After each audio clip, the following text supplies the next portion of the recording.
নমস্কাৰ। জানুৱাৰী মাহৰ দ্বিতীয়টো দেওবাৰে গুৱাহাটীৰ পৰা আমাৰ এটা বনভোজৰ দল ওলালোঁ ভৈৰৱকুণ্ডলৈ বুলি। বাছেৰে ভৈৰৱকুণ্ডলৈ সময় লাগে প্ৰায় 4 ঘণ্টা। ৰৌতা চকৰ পৰা কেইমিনিটমান যোৱাৰ পাছতে আমি এনেদৰে চাইনবোৰ্ড দেখিবলৈ পালোঁ। ইয়াতে গাড়ী ৰখাই আমি ভিতৰত প্ৰৱেশ কৰিবৰ বাবে টিকট কাটি ল'লোঁ। বাছৰ বাবে 500 টকা ধাৰ্য কৰিছে আৰু আমি এনেদৰে ভিতৰত প্ৰৱেশ কৰি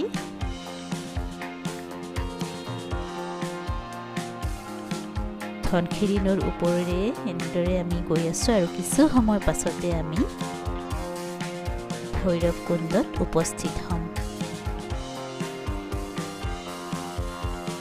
ৰাতিপুৱা ব্ৰেকফাষ্ট গ্ৰহণ কৰি আমি লৰালৰিকৈ পাচলি কুটাত লাগি গ'লোঁ আৰু যিমান সোনকালে পাৰি ৰান্ধনীক সহায় কৰি দি আমি ওলাই গ'লোঁ ওচৰৰ নান্দনিক পৰিৱেশ চাবৰ বাবে। এয়া ভৈৰৱকুণ্ড আৰু ইয়াত ত্ৰিবেণী সংগম বুলি কোৱা হয়। ইয়াত 3খন নদী লগ লাগিছেহি।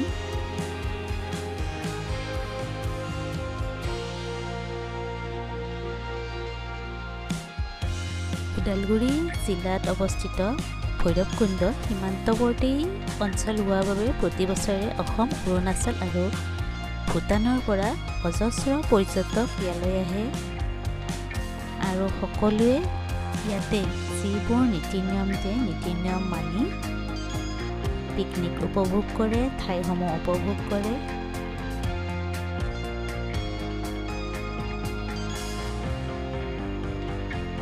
ইয়াৰে পানী খুব ধুনীয়া, ফটফটীয়া, ইমান চাফা পৰিষ্কাৰ আৰু পানী গচকি পানীৰ মাজেৰে আমি সিটো মূৰলৈ চাবলৈ গ'লোঁ। সকলো পিনে বনভোজকাৰী দল, উখল মাখল পৰিৱেশ।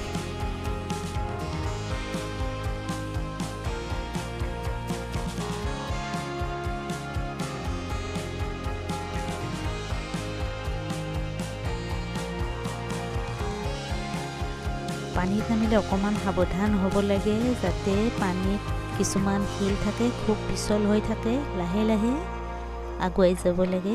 বৰ বেছি দ নাই, খোজকাঢ়ি এনেদৰে যাব পাৰি পানীৰ মাজে মাজে। আমিও অকণমান গ'লোঁ, ফুৰিলোঁ। বহুদিনৰ মূৰত নদীৰ পানীত নামিছোঁ, গতিকে ভালেই লাগিছে।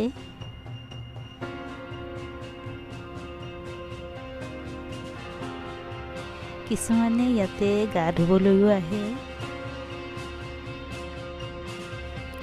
ওচৰত এনেদৰে কেইখনমান দোকান আছে, ইয়াতে লাগতিয়াল বস্তুবোৰ পাব পাৰি। সীমান্ত সুৰক্ষা বলো দেখিলোঁ আৰু এনেদৰে আমি আকৌ অকণমান আগুৱাই গৈ দেখিলোঁ ধনশিৰি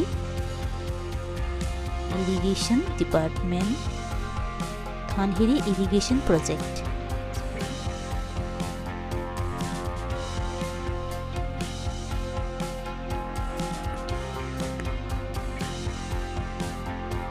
ইয়াত ধনশিৰি জল প্ৰকল্প আৰু দলঙৰ সিটো মূৰলৈ যাব পাৰি, কিন্তু আমাৰ লগৰজনী অসুস্থ হৈ পৰাৰ বাবে আমি আৰু আগুৱাই নগ'লোঁ।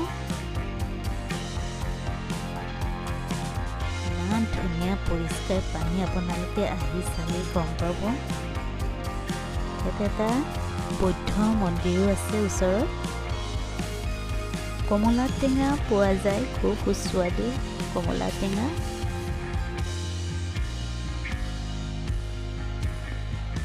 এইখন পাহাৰখন গোটেই শিলৰ পাহাৰ।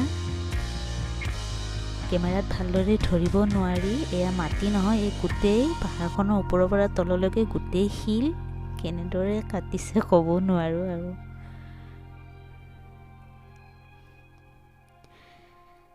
ঘূৰি আহিলোঁ আমাৰ টেণ্টলৈকে। ভাত পানী নোহোৱালৈকে সকলোৱে ফূৰ্তি ধেমালি কৰিলোঁ। নাচ গান সকলো আয়োজন হৈছে। মুকলিমূৰীয়া পৰিৱেশ, সকলোৰে ফূৰ্তি লাগিছে। ওদালগুৰিৰ ভৈৰৱকুণ্ড এখন চাবলগীয়া পৰ্যটনথলী। ইয়াত সকলোৱে আহক, ইয়াৰে মনোমোহা প্ৰাকৃতিক পৰিৱেশ উপভোগ কৰক আৰু ইয়াতে বনভোজ খোৱাৰ পিছত জাবৰ জোঁথৰবোৰ জ্বলাই থৈ যাবলৈ নাপাহৰিব। আমিও খাই বৈ উঠি ঠাইবোৰ চাফ চিকুণাই থৈ আহিছোঁ, কাৰণ ইয়াত ৰাতি হ'লে বনৰীয়া জীৱ জন্তুবোৰ ফুৰিবলৈ আহে বুলি শুনিছোঁ। সকলোকে নতুন বছৰৰ শুভেচ্ছা জনাইছোঁ। শেষত আকৌ এবাৰ ধন্যবাদ।